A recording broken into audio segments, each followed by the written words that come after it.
Et bien justement, cette étude de cas, c'est quoi? C'est la Croix-Rouge à Rouen, plus exactement la Croix-Rouge en Seine-Maritime.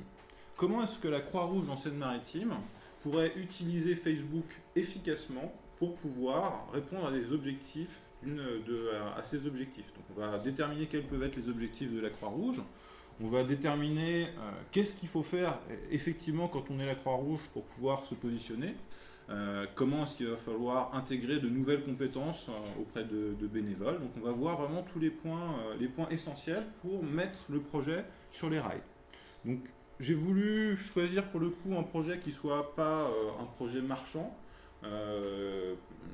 J'aurais pu choisir de présenter un projet d'entreprise, mais vous allez voir, il y a quand même des tenants et aboutissants marchands. Parce que même si la Croix-Rouge c'est une ONG, ils font aussi des prestations, ils font aussi du service. Donc il y a aussi des enjeux de commercialiser des services à travers ce média qui est Facebook. Alors on va utiliser déjà le mind mapping pour structurer nos idées. Qu'est-ce qu'on peut faire quand on est la Croix-Rouge pour pouvoir utiliser Facebook? Quel est l'intérêt de la Croix-Rouge à utiliser ça? Donc, la Croix-Rouge en Seine-Maritime.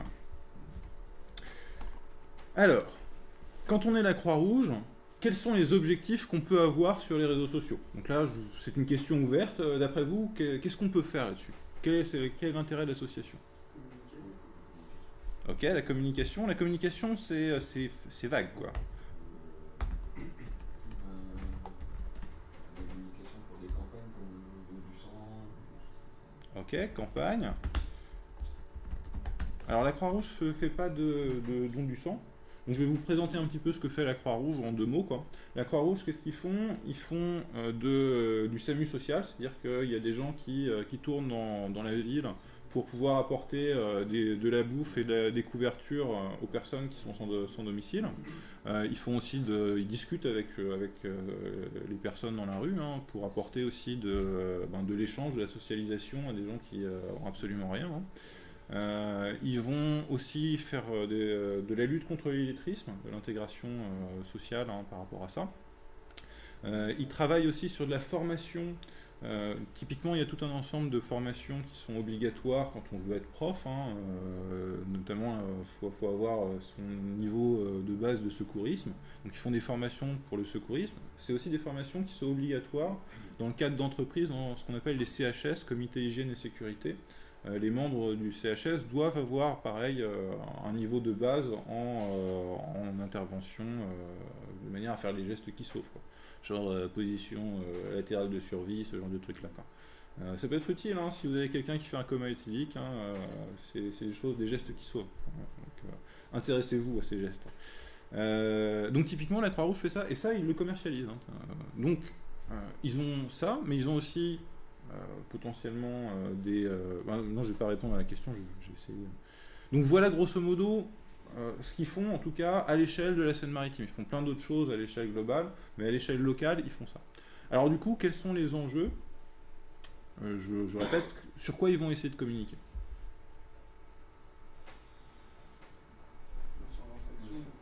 Sur leurs actions, ok. Ouais, très bien. Action. Trouver des bénévoles, augmenter le nombre de bénévoles. Ouais, excellent. Les dons. Quoi d'autre? Organiser des événements pour du mécénat, par exemple. Ouais, très bien.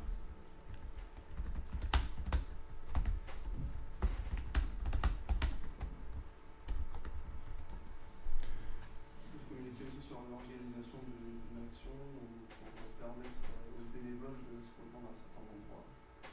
Excuse-moi, j'ai pas bien entendu la fin de ta phrase. Permettre aux bénévoles de se rejoindre à certains endroits pour organiser l'action via ce réseau social. Coordonner du coup des actions avec le réseau social, quoi.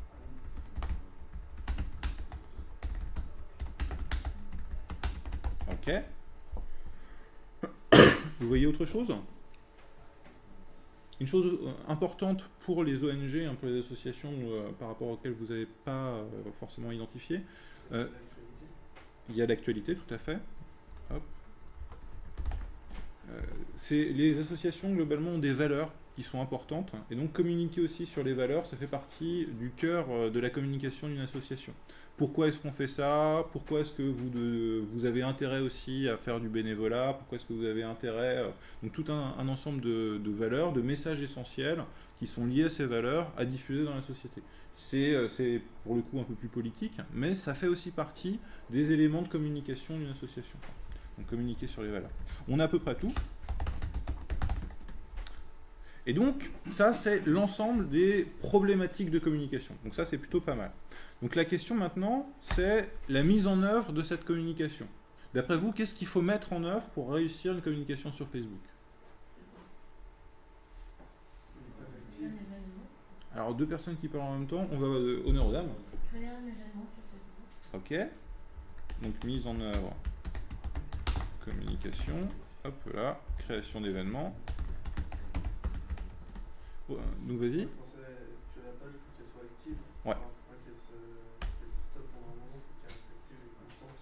Tout à fait. Donc créer du contenu régulièrement, animer la page. Excellent. C'est pas si ça c'est dans l'animation de la page, mais faire régulièrement des invitations auprès, aller chercher sur Facebook les potentiels bénévoles par exemple, ou, vous voyez ce que je veux dire? Gagner de nouveaux fans. Ouais, voilà, c'est ça, ouais. Excellent. C'est au cœur d'une problématique de Facebook, tout à fait. Ok. Faire un lien avec, par exemple, l'établissement du sang, Médecins sans frontières ou des organismes comme ça. Tout à fait. Ça reste vraiment dans le... Travailler le maillage territorial avec les autres acteurs. Alors il faut bien comprendre que malgré tout, dans une logique locale, le maillage territorial est parfois complexe. C'est-à-dire que typiquement, des associations peuvent être en concurrence sur certains points. Et parfois, on a un peu l'impression, vu de l'extérieur, que tous ces gens sont gentils, tous ces gens s'aiment et que nous vivons dans un monde de bisounours. La réalité est tout autre et bien plus sombre. Donc voilà.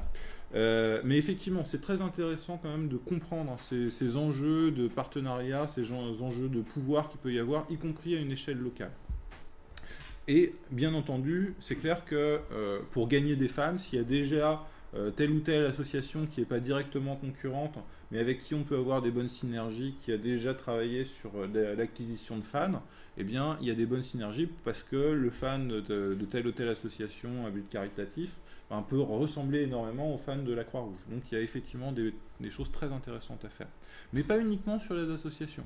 Typiquement, et là, ça pose aussi la question de la cible, vous m'en avez pas parlé, mais typiquement quand on réfléchit à de la communication, on pense aussi cible de communication. Et donc, on va travailler sur les cibles après, donc je vais pas vous en dire trop néanmoins. Mais typiquement, il va falloir identifier les différents segments de personnes à toucher, les différents discours qu'on va pouvoir tenir, quelles sont les différentes offres qui peuvent les intéresser. Tout le monde n'est pas intéressé pour tout faire par rapport à la Croix-Rouge. Il y a des gens qui seront juste intéressés pour faire typiquement de la lutte contre l'illettrisme, aider sur du travail scolaire, d'autres qui voudront faire du SAMU social, d'autres qui se rendront compte que le SAMU social c'est hyper dur parce qu'on est confronté à des réalités auxquelles on n'est pas du tout préparé quand on a vécu dans un monde surprotégé, et que d'un coup, être confronté à la misère du coin de la rue, c'est extrêmement difficile. Donc du coup, des gens qui avaient une première idée et qui finalement se disent putain mais je vais craquer et c'est pas fait pour moi, potentiellement il faut pouvoir aussi leur proposer autre chose, leur dire non mais votre aide elle est quand même utile et voilà ce qu'on peut vous proposer et ça n'a pas moins de valeur que de faire autre chose, quoi. Donc ça c'est des choses qui sont importantes, bien comprendre dans les différentes cibles, quelles peuvent être les différentes attentes, quels peuvent être les différents niveaux d'engagement. C'est extrêmement important. Donc du coup travailler donc on va continuer sur la mise en œuvre de la communication. D'autres idées que vous avez sur l'animation de la page Facebook? Qu'est-ce qu'on peut mettre comme contenu? Enfin, le logo entre guillemets. Comment? Le logo ou l'image qui ressort quoi, de... Donc travailler le design de la page, quoi, entre Ouais, guillemets. voilà, c'est ça, le design. Alors, sur Facebook, on est assez limité, hein, on a juste un grand bandeau en haut de la page, et après, on est quand même dans l'interface Facebook. Par contre, tu as tout à fait raison, un des points clés dans Facebook, ça sera de publier très régulièrement des images, et on reviendra sur cette notion-là, parce que l'image, c'est quelque chose qu'on like très facilement. Et donc, au cœur vraiment d'une communication Facebook efficace, il y a effectivement la communication par les images. Hop, travailler le design et les images. Hop. Je vais enregistrer mon document.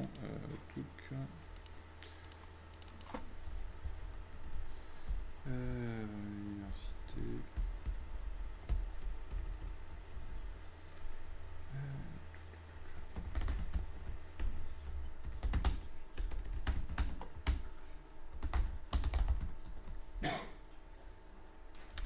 Alors, où est-ce que j'ai mis mon truc voilà.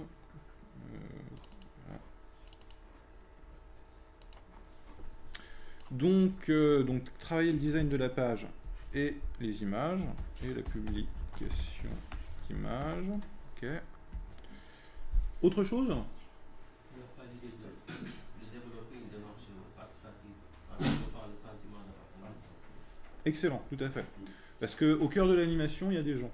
En fait, il va falloir mobiliser des bénévoles pour justement qu'ils animent la page Facebook, qui like les trucs. Donc effectivement, tu as tout à fait raison. Démarche participative. Qu'est-ce que tu avais bien formulé ça? C'était quoi ta formulation? Sentiment d'appartenance. Sentiment d'appartenance, excellent. Yes. Autre chose?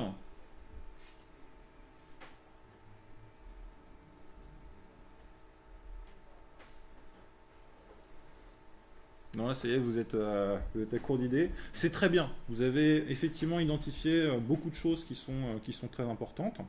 Sur les cibles de communication, qu'est-ce qu'on peut avoir comme cible de communication? Si vous avez fait attention, je vous en ai déjà donné plusieurs.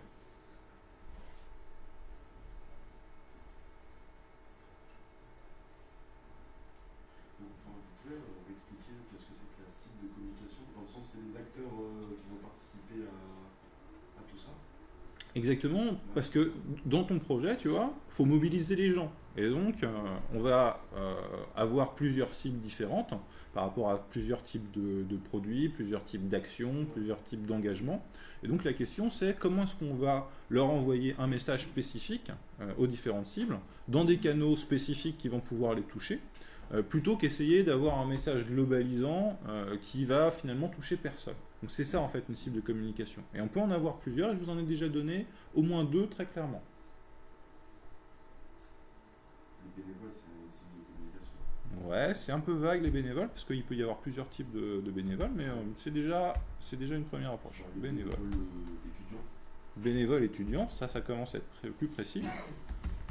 Ok. What else?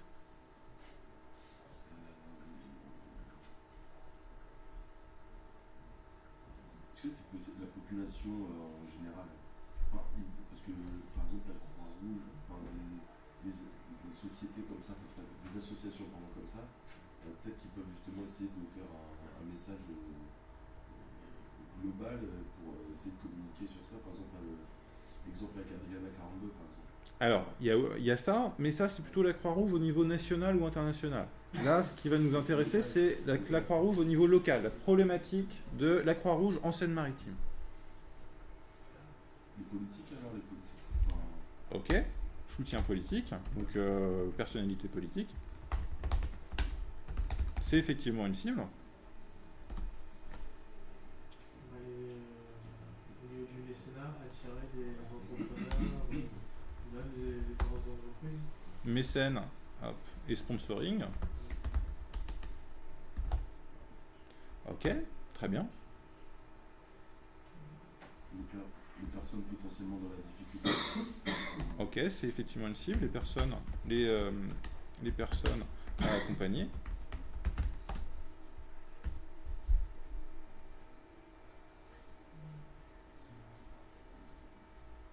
En fait, vous ne m'écoutez pas parce que les deux cibles que je vous ai données clairement, vous ne les avez pas données pour l'instant. Bon, allez, je vais vous aider parce que je vais arrêter la torture.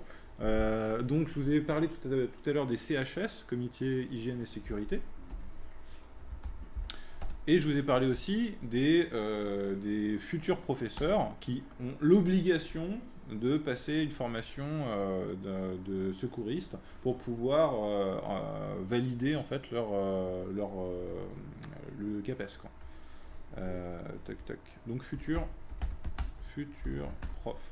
Je sais jamais s'il y a un E à futur. Allez hop.